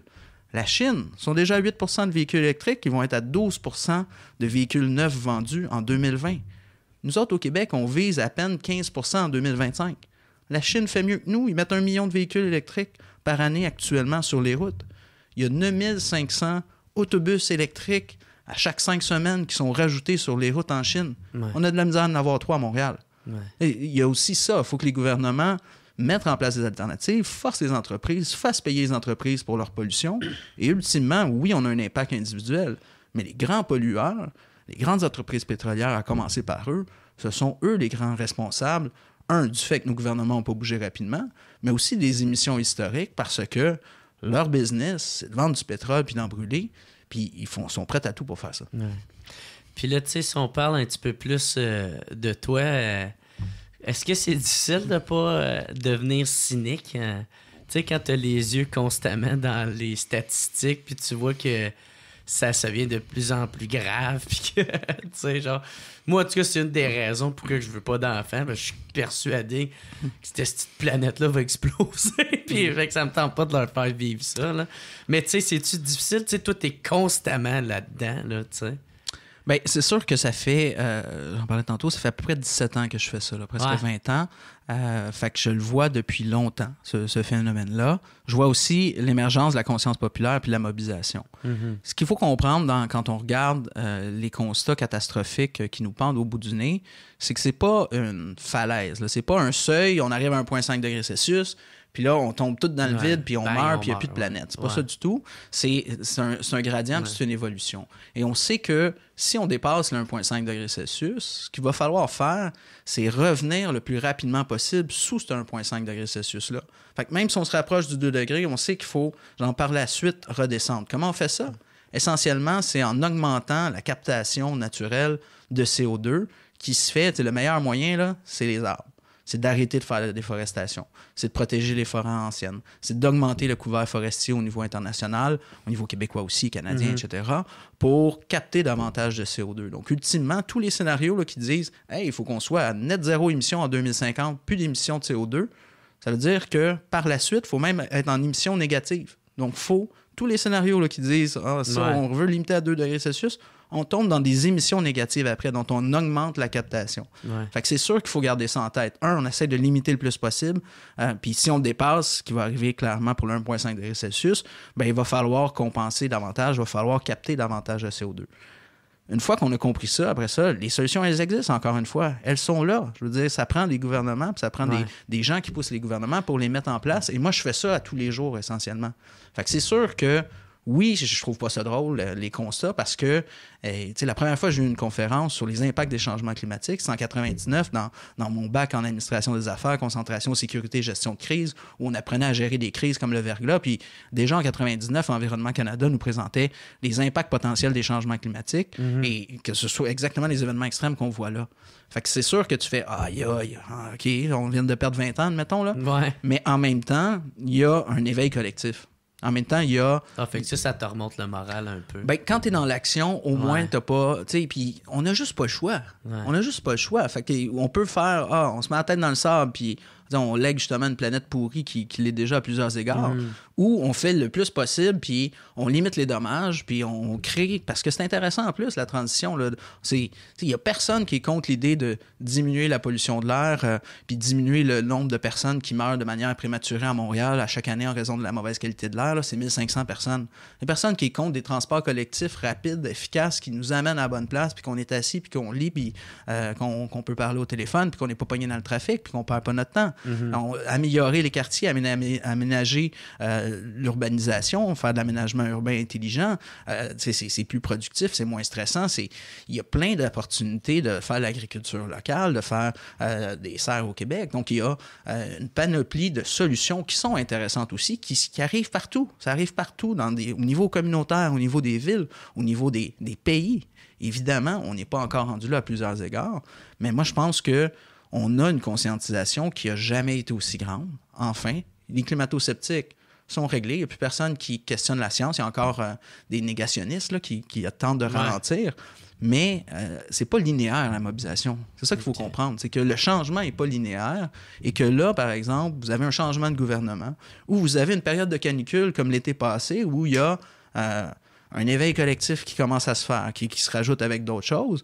Et quand je parlais tantôt de 317 municipalités au Québec représentant plus de 6 millions de personnes qui ont adopté une déclaration d'urgence climatique, c'est pas rien. Il y a du monde qui sont en action, il y a du monde qui bouge, mais il faut que ceux qui ont les meilleurs leviers, c'est le gouvernement qui a l'argent pour dépenser, qui a les capacités d'éduquer la population ou d'aider à je pense pas que c'est le seul qui doit faire l'éducation, là, mais qui a aussi la capacité de réglementer, de mettre des incitatifs en place. Le plus simple, là, pensez-y.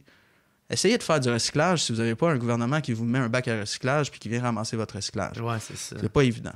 Même chose pour le compost, par exemple. C'est plus compliqué. Ça se fait, mais il faut que le gouvernement facilite aussi les choses. Ouais. Et il y a plein d'exemples desquels s'inspirer. Fait que c'est sûr que j'aime mieux être positif dans le sens qu'on n'a juste pas le choix. On essaie qu'on fasse tout ce qui est possible pour éviter ce qu'on sait qui va arriver. Et la notion de faire des enfants ou pas, ça, je pense que c'est un choix personnel. Wow. Moi, j'ai décidé de faire des guerrières de l'environnement indirectement. Du moins, j'espère qu'elles le deviendront. Ouais. Elles le sont déjà à certains égards, mais c'est sûr que je pense que sinon, on arrête l'humanité d'une certaine manière. C'est pas...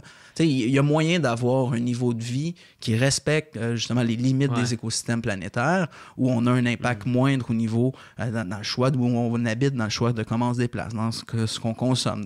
Il y a une panoplie de moyens d'avoir des enfants qui n'ont pas un impact de 3 planètes Terre, c'est clair. Ouais.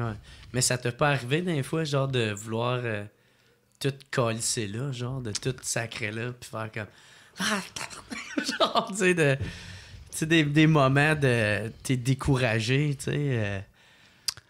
Mettons, quand les libéraux ils ont rentré là, à pleine capacité, là, majeure avec Philippe Couillard, là, c'était quand même... c'était décrissant un peu, ça a dit un peu. Ben, ou c'est juste un autre défi de plus. Ben, j'avoue que quand la CAQ est rentrée, j'ai bu une coupe de bière. C'est ça que je veux savoir. Mais ça a duré quelques heures avant que je me recrinque en disant OK, mais c'est un défi supplémentaire. Puis, c'est ça. Hein. Let's go. Il va falloir travailler 2 fois plus fort. Parce que tomber dans l'inaction, il n'y a rien de pire. Il n'y a rien de pire que de voir un problème puis te dire il n'y a rien à faire, alors qu'au contraire, plus t'en fais, évidemment, j'ai la chance de faire ça à tous les jours, pas 24/24, évidemment, là, parce que je dors. Là. Ouais.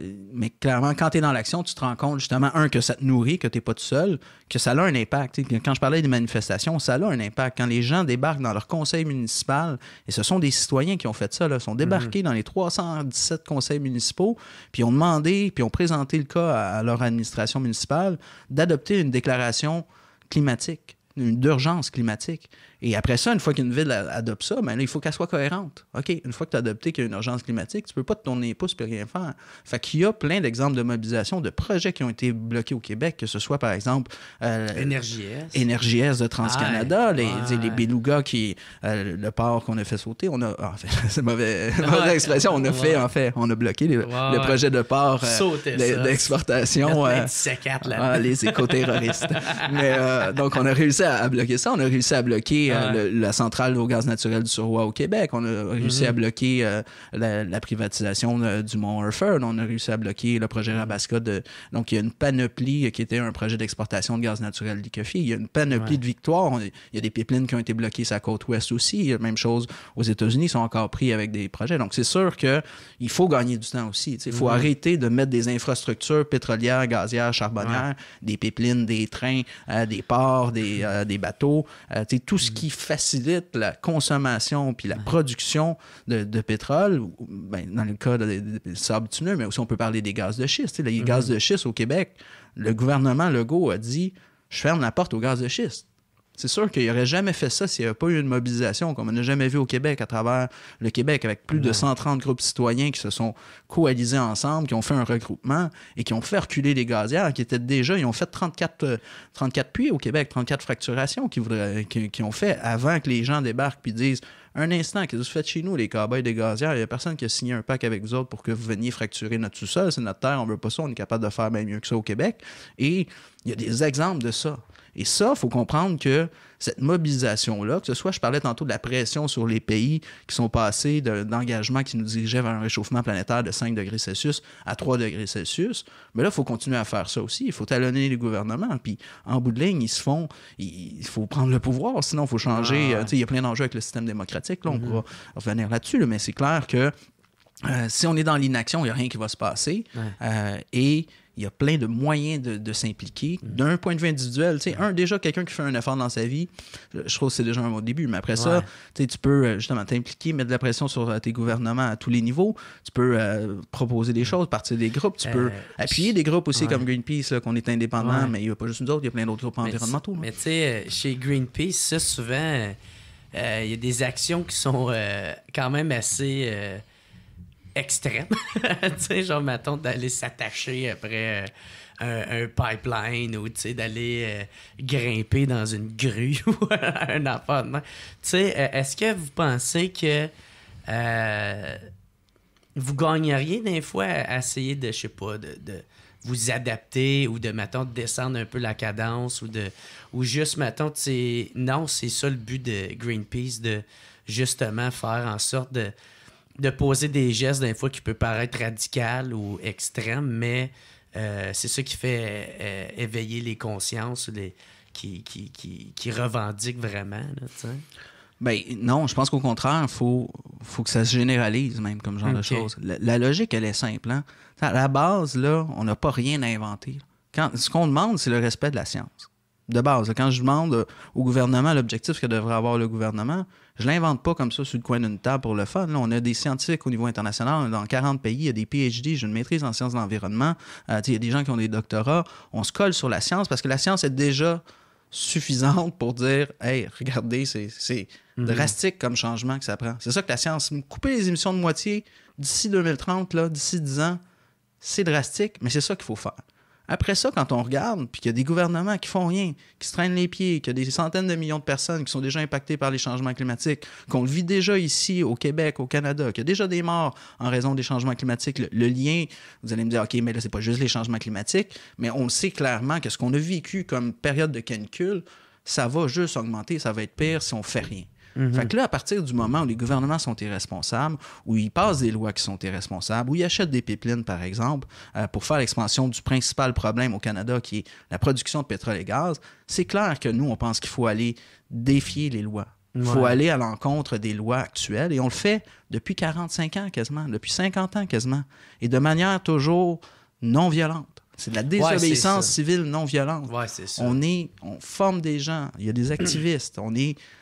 professionnel, la sécurité est la première chose qui est importante dans tout ce qu'on fait, mais à un moment donné, il faut réveiller le monde, il faut pointer du doigt, il faut appeler un chat, il faut montrer c'est qui les coupables, il faut alerter les gens, et on a la chance de pouvoir avoir cette expertise-là, de pouvoir monter sur le stade pour aller dérouler une bannière géante disant à Trudeau que ça n'a pas d'allure que tu mettes 15 milliards pour acheter un pipeline, que ça, c'est de l'argent sale, puis que cet argent-là devrait aller dans les solutions. On pourrait électrifier toutes les bosses au Canada. Tous les autobus, là, on pourrait les électrifier avec le 15 milliards qu'il est en train de mettre dans un pipeline de sable bitumineux. Fait que c'est sûr qu'on le voit partout sur la planète. Il y a des scientifiques, anciens scientifiques en chef de la NASA, Jim Hansen. Il s'est fait arrêter devant la Maison-Blanche pour protester contre le pipeline de sable bitumineux Keystone XL. Trans Mountain, le pipeline que veut construire Trudeau, il y a eu plus de 200 personnes sur la côte ouest qui se sont fait arrêter de manière non violente, en faisant de la désobéissance civile, en disant ça n'a pas d'allure, ce projet-là. Il y a plein d'Autochtones aussi. Là. Des Autochtones, des Premières Nations qui sont au front, qui disent un instant, vous passez sur notre territoire à l'encontre de ce qu'on veut, on n'a pas donné notre consentement, on n'est pas d'accord, puis vous devez respecter ça. Puis Trudeau, il veut quand même dérouler son pipeline, envoyer les bulldozers quand même. Il y a des personnes âgées qui se sont fait arrêter. Il y a des députés qui se sont fait arrêter sur la côte ouest de manière non violente. Et ça se passe. Des dudes en SWAT avec des... Un petit peu plus avec des M16. Il y a eu des actions de désobéissance civile en Allemagne, 5000 jeunes, c'était essentiellement des jeunes, pour bloquer une mine de charbon. C'est, au niveau mondial, les gens ont compris. Pourquoi on est rendu là? Parce que, je disais que les solutions, là, elles existent. Oui, il y en a des solutions, mettons, pour réduire nos émissions, mais il y a aussi une nécessité d'arrêter de construire des infrastructures pétrolières, gazières.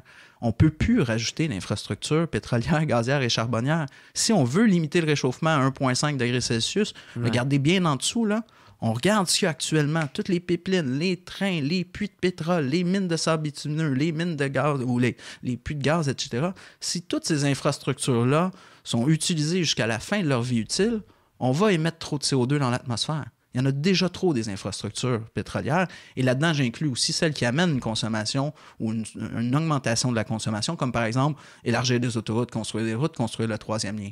Ça veut dire qu'essentiellement, non seulement il ne faut plus construire d'infrastructures liées avec des hydrocarbures, mais même, il y en a qu'il va falloir fermer avant la fin de leur vie utile. Ça veut dire qu'il y a des mines, par exemple, de charbon, des mines de sable bitumineux que les entreprises ne pourront pas exploiter jusqu'à la fin, jusqu'à la dernière goutte de ce qu'ils veulent faire. C'est 85% des réserves de pétrole des sables bitumineux qui doivent rester dans le sol si on veut limiter le réchauffement en dessous de 2 degrés Celsius. Fait que ça, c'est la réalité. Et quand vous avez des gouvernements qui allongent de l'argent, qui sont prêts à construire des infrastructures du genre, nous, on considère que c'est notre devoir, et on n'est pas les seuls, il y en a plusieurs qui le font, de bloquer ces infrastructures-là. Et le temps nous donne raison dans le sens que la science est tellement claire maintenant, là. C'est pas Greenpeace qui dit les extrémistes de Greenpeace qui veulent couper les émissions mondiales de CO2, c'est les scientifiques, c'est la communauté internationale qui est consensuelle là-dessus.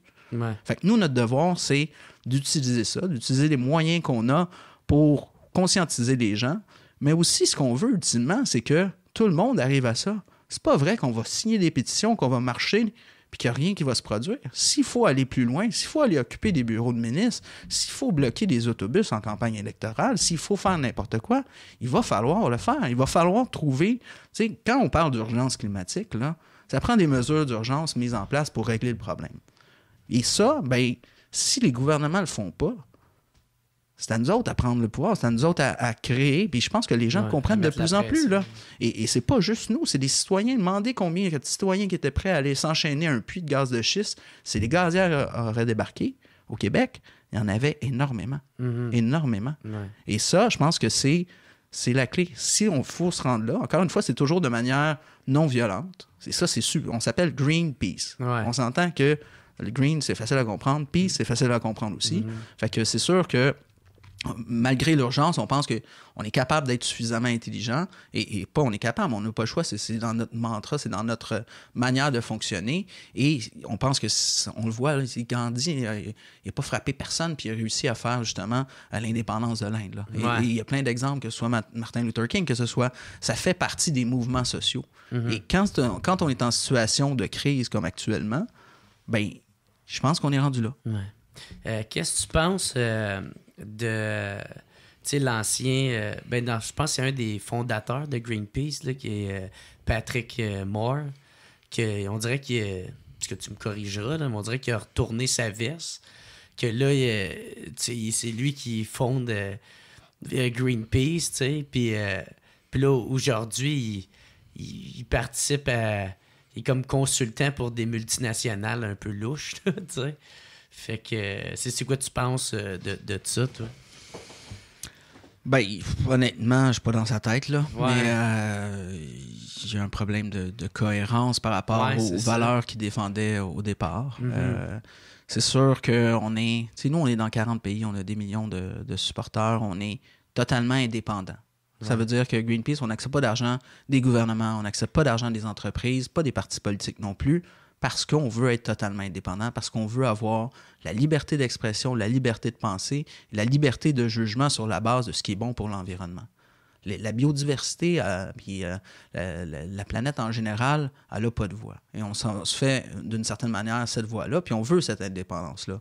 Lui, est-ce que c'est à cause d'influence ou de ses contrats ou je ne sais quoi? Honnêtement, j'ai de la misère à le suivre. Et ça reste un individu. Quand je vois justement la mouvance internationale et l'ampleur du mouvement citoyen, on parlait de 150 000 jeunes qui sont sortis dans la rue, je pense qu'il faut aussi relativiser l'importance de ces personnes-là. Ouais. Est-ce qu'à l'époque... Mais ça a-tu été un dur coup pour vous autres d'apprendre ça? Ben, je pense que il est utilisé, admettons, là, par les radios poubelles de ce monde ou par les climato-sceptiques, même par Trump, là, comme étant l'exemple que même l'ancien fondateur de Greenpeace dit ça. Parce qu'il le met tout le temps de l'avant. Mais il faut comprendre que ça fait longtemps qu'il n'est plus dans Greenpeace. Ça fait longtemps que ses positions ne représentent pas nos positions. Et c'est un individu, encore une fois, qui... Il est-tu parti par lui-même ou il s'est fait mettre dehors? Je ne sais pas. OK. Je ne peux pas dire. OK. Mais clairement, c'est pas des positions qu'on partage, c'est pas des positions que la science partage. Fait que pour nous, ce qui est important, c'est Il y a des voix qui sont plus fortes que d'autres. Il faut comprendre aussi pourquoi sa voix est amplifiée. Qui a intérêt à amplifier cette voix-là et à vouloir montrer qu'on a des problèmes de cohérence à Greenpeace, alors que, dans le fond, il n'est plus avec Greenpeace depuis, ça fait des décennies qu'il n'est plus avec nous, là. Fait que ça, faut le relativiser aussi, je pense, et voir le travail qu'on fait et comment et avec qui on travaille aussi. Là. C'est pas. Tu sais, Greenpeace est un des joueurs dans le mouvement, disons, environnemental. Il y a une panoplie d'autres organisations, il y a une panoplie de groupes citoyens. On travaille avec les étudiants aussi, on travaille avec tout le monde. Puis chacun a sa part, son rôle dans l'échiquier. Et nous, on tente d'avoir comme organisation internationale qui est dans 40 pays, comme organisation qui fait de la désobéissance civile non violente, puis comme organisation qui est 100% indépendante, on tente justement de jouer notre rôle le mieux possible. C'est sûr qu'on parle aux autres groupes environnementaux, c'est sûr qu'on collabore, c'est sûr qu'on travaille même avec des syndicats. On travaille avec tout le monde qui travaille dans le bon sens parce que on pense pas qu'on va y arriver tout seul. C'est pas Greenpeace qui va changer le monde, c'est le monde qui va changer le monde. Fait que nous, on a la pensée, c'est pas Greenpeace, on va monter sur le toit du stade ou le mât du stade, puis on va dérouler une bannière, puis le problème est réglé. C'est pas ça pantoute. On veut qu'il y ait 1 milliard de personnes qui fassent ça. Puis ça va prendre 1 milliard, peut-être pas le stade, là, mais ça va prendre... pas assez de place. ça prend ce mouvement-là qui prend de l'ampleur. Et encore une fois, quand vous mettez le doigt dedans, quand vous commencez à comprendre l'ampleur du problème, puis que les solutions existent, puis c'est un manque de volonté politique en grande partie, puis c'est des lobbies qui veulent ralentir, les solutions ils deviennent évidentes. Il faut genre pousser sur certains, puis il faut bloquer des projets, puis il faut pousser pour les solutions aussi, parce qu'on n'est pas contre le développement, c'est pas ça pantoute. Mais c'est clair que faisons un développement qui respecte l'intégrité des écosystèmes. C'est la base. Après ça, si l'économie peut aider à le faire, excellent. Le but, je pense que c'est aussi un développement social intelligent, qu'on profite de ce virage-là pour pas enrichir des multinationales qui vont maintenant privatiser l'électricité, mais qu'on développe du communautaire, qu'on développe l'autoproduction, qu'on réduit notre consommation en général en faisant de l'efficacité énergétique, de l'économie d'énergie, qu'on améliore notre qualité de vie, qu'on a à travailler moins, qu'on consomme mieux. Il y a tout un projet de société à construire autour de ce virage-là. Il y a des liens à faire, évidemment, avec toute la question de la justice sociale, que ce soit les immigrés, les gens qui doivent quitter leur pays, là, parce qu'il y en a qui doivent le faire, là, littéralement, parce que les changements climatiques exacerbent déjà des situations intenables, et que ce soit la pauvreté, que ce soit d'améliorer, justement, de mettre des programmes, pas juste de lutte contre les changements climatiques, mais qui favoriser le développement des transports collectifs, là, c'est sûr que ça aide des gens qui, mettons, si ça coûte moins cher, c'est efficace, des gens, il y a moyen d'avoir des programmes sociaux qui font d'une pierre plusieurs coups. Quand on réduit l'utilisation de l'auto-solo puis la pollution atmosphérique, on améliore la qualité de vie, on améliore la santé des gens, on diminue notre bill qu'on a collectif, qu'on paie pour la santé au Québec. Là, c'est 2 milliards, même plus que ça coûte au Québec en frais de santé liés à la mauvaise qualité de l'air. Ouais. Puis, tu sais, tout à l'heure, tu parlais de l'indépendance de Greenpeace, c'est important. De comment vous réussissez à exister financièrement, tu sais, de comment vous réussissez à vivre, dans le fond? Bien, essentiellement, ce sont des contributions des membres. Fait que, c'est des membres individuels qui disent... tu peux dans ta vie faire des gestes individuels puis réduire ton empreinte. Il y a des gens qui disent, OK, il y a une organisation, puis il y a d'autres organisations aussi, là, qui est spécialisée en environnement, qui sont capables de juger justement de la qualité des politiques, de juger les gouvernements, de donner leur avis, d'aider à faire de la mobilisation, à changer les choses. Fait que les gens croient en la cause, croient au fait que, comme organisation indépendante, leur argent est investi à 100% dans la lutte contre les changements climatiques. Genre, j'ai pas le temps de m'investir là-dedans. Mais c'est une réalité. Je vais payer, je vais donner un peu de mon argent pour qu'il y en ait d'autres qui... Ça nous prend ça, là, c'est plus que 95% justement de nos revenus qui proviennent de donateurs individuels, de gens qui décident à chaque mois de donner un 10$, un 15$, qui fait que, où il y a des dons aussi spontanés ou occasionnels que les gens font. Il y a des gens même qui lèguent, ils font des legs, ils n'ont pas de famille ou ils se sont brouillés avec leur famille, là, je sais pas, mais qui vont léguer leur argent à la fin de leur vie pour soutenir justement une organisation dans laquelle ils croient et dans laquelle ils ont confiance. OK. Ah, c'est intéressant, ça. Puis, ça, là, je vois que le temps, il avance, là, mais, maintenant, ça prend quelle bonne qualité, genre, pour être un bon défenseur, on peut dire, pour aller chez Greenpeace, genre, on va dire, tu sais?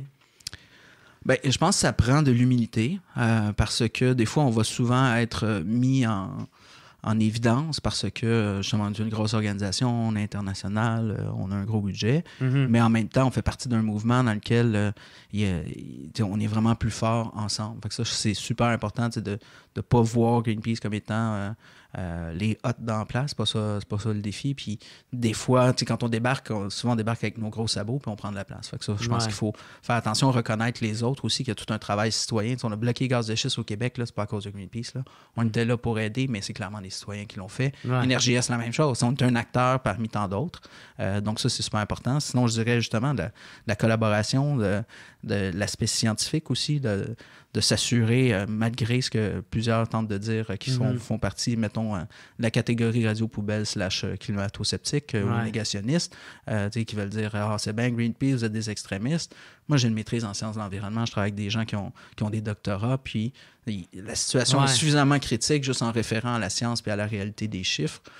Puis ça, je pense que c'est important d'avoir cette approche-là aussi. Sinon, c'est de s'assurer, je pense, on est toute une équipe. Là. Moi, je suis le porte-parole ici, mais j'ai une panoplie de gens, que ce soit des communications, que ce soit des médias sociaux, que ce soit le web, que ce soit les gens qui nous permettent d'être indépendants, de lever de l'argent. C'est de se rendre compte que c'est un travail d'équipe énormément, ce qu'on fait, autant à l'interne qu'avec les autres organisations. Sinon, je pense que c'est d'être déterminé, de voir le positif et le potentiel, puis de comprendre que c'est un mouvement social, c'est pas linéaire, puis qu'il y a de l'espoir à quelque part aussi, parce que sinon, c'est sûr que je serais pas ici en train de vous parler. Puis, t'es pas obligé de répondre, là, mais genre, maintenant, sur ta vie personnelle, tu sais, avoir des valeurs qui sont aussi ancrées en toi, tu sais, est-ce que des fois, il y a un certain sacrifice, des fois que, tu sais, mettons, je sais pas, tu sais, ben, c'est comme plus qu'une job, là, toi. C'est des valeurs vraiment que t'as. Fait que je sais pas, est-ce que ça l'affecte sur ta relation famille, ta relation avec tes amis ou ta blonde ou... tu sais, parce que, tu sais, juste, mettons, ton pogne un dude de pita, là, puis il a quasiment de la misère à aller... à Noël, voir quelqu'un manger de la dinde. Fait, je me demande à quel point ça vient... c'est des sacrifices d'un fois faut que tu fasses ou que faut que tu fasses des compromis avec ton entourage. Bien, je dirais qu'il y a plusieurs dimensions là-dedans. Il y a celle, mettons, des relations interpersonnelles avec les gens, mes amis, par exemple. Puis sinon, c'est plus peut-être la cohérence aussi dans ta vie, puis comment tu fonctionnes, puis tes relations familiales. Mais c'est sûr que...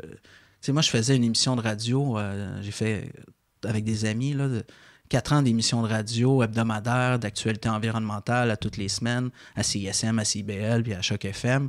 C'était de l'actualité environnementale. On était, genre, dans le tapis sur tout ce qui se passe en 2002 à 2006 en environnement. Puis je me suis rendu compte, à un moment donné, que j'écœurais du monde.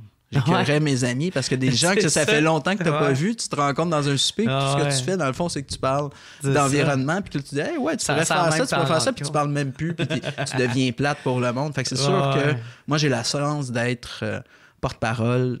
Je rejoins plusieurs personnes en faisant ça, et notre organisation rejoint plusieurs personnes. Fait que j'ai arrêté d'une certaine manière. Tu sais, je me promenais en vélo avec un masque, puis je cognais au vide des chars qui faisaient du moteur, qui laissaient leur moteur rouler en disant hey, vous devez éteindre votre moteur. Je fais plus ça parce que je suis capable de rejoindre les gens différemment.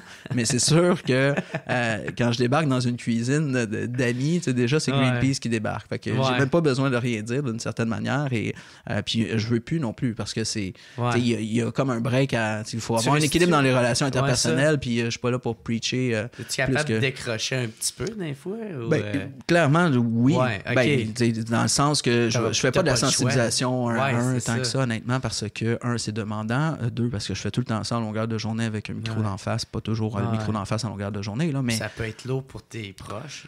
Ça devient plate parce que c'est ça, parce que tu deviens un moralisateur alors que c'est tes amis et tu aimes bien mieux savoir ce qui se passe dans ta vie que savoir s'il a fait son recyclage hier. Clairement. Puis, mais sinon, c'est sûr que c'est une job qui prend beaucoup de temps. C'est une job qui est sur le piton. Il y a tout le temps des pipelines qui pètent, des trains qui explosent, des crises, des gouvernements imbéciles qui sortent n'importe quoi comme politique, des entreprises qui n'ont pas d'allure. Fait que c'est une question d'équilibre essentiellement, de s'assurer d'être capable de continuer le combat parce que c'est un marathon. C'est pas un sprint qu'on fait. Puis là-dedans, il y en a plusieurs qui militent, puis il y en a c'est sur une base volontaire, bénévole. Moi, j'ai j'ai la chance d'être quand même rémunéré pour faire ça dans ma vie. C'est ma job. Je suis un professionnel qui est... Je suis un activiste avec une compensation financière. On voit ça comme ça, là. Fait que ça reste quand même super motivant aussi. Puis il faut un équilibre là-dedans, évidemment. Mais je suis pas le... ma fille a parti à un groupe environnemental dans son école primaire avec son ami. J'ai jamais parlé de ça, puis je parle pas de... Ça va de elle-même. Ben, c'est ça va d'elle-même, puis évidemment, oui, elle sait qu'est-ce que papa fait dans la vie, là. Mais tu sais, je suis pas en mode d'endoctriner mes enfants. Après de quoi, là? Ben, non, j'irai avec elle, là, mais je pourrais informer les chaînes. La sécurité! La sécurité à la base. Hey, merci beaucoup, Patrick. C'est vraiment apprécié. Merci d'avoir participé, d'avoir accepté mon invitation. Puis là, c'est le temps des plugs. Fait que tu veux-tu plugger quelque chose, une manifestation qui s'en vient ou un mouvement ou... Ben, on est diffusé quand, non, encore? Hey, Colin, c'est une bonne question, ça. Ben, peut-être en avril. Non, en avril. Peut-être fin avril, fait que je sais pas. OK. Ben, je pense que le 27 avril, ça va être la plus grosse manifestation climatique de l'histoire du Québec. Ah, OK. Fait que manquez pas ça, le 27 avril. Si on est diffusé après le 27 avril, il va y avoir plein d'autres mobilisations aussi au mois de mai. Il y a des moments clés qui s'en viennent. Je vous conseille, dans le fond, peut-être de... Juste vous rendre sur le site de Greenpeace, il y a une section Agir, c'est assez simple, tu peux rentrer ton courriel aussi. Puis les pétitions servent à ça également. Là. Dans le sens que une fois que les gens signent une pétition, évidemment, on a moyen de rejoindre ces gens-là, des informer, autant de des bons coups, des problèmes, mais surtout de c'est quoi les opportunités de mobilisation. Parce que notre théorie, c'est que plusieurs partagent, c'est que c'est pas vrai qu'on va y arriver, changer le monde à coup de pétition. Puis il faut aider les gens en leur donnant l'information puis en les outillant pour aller plus loin. Une fois que tu as signé une pétition, ben après ça, tu débarques t'appelles ton député, tu débarques dans son bureau, il y a une panoplie de choses qui peuvent être faites. Fait que le but, c'est d'outiller les gens pour qu'on soit 1 milliard d'êtres humains à faire cette mobilisation-là. Tant et aussi longtemps qu'on n'atteindra pas ce point de bascule-là dont on a besoin en termes de mobilisation, on n'est pas loin. Il y a quand même quelque chose qui se passe au Québec qui est super inspirant, mais c'est clair qu'il faut pousser jusqu'à temps qu'on fasse enfin, je peux prendre ma retraite. C'est pas demain. Bon, merci beaucoup. Merci beaucoup tout le monde d'avoir écouté. Puis je vous souhaite une excellente semaine. Puis merci encore, Pat. C'est bien apprécié. Ça fait plaisir. Ciao tout le monde. Ciao. It's the What's Up Podcast. What's Up Podcast. What's Up Podcast. Avec Jeremy Alain. Yeah. Poum, poum, poum, poum.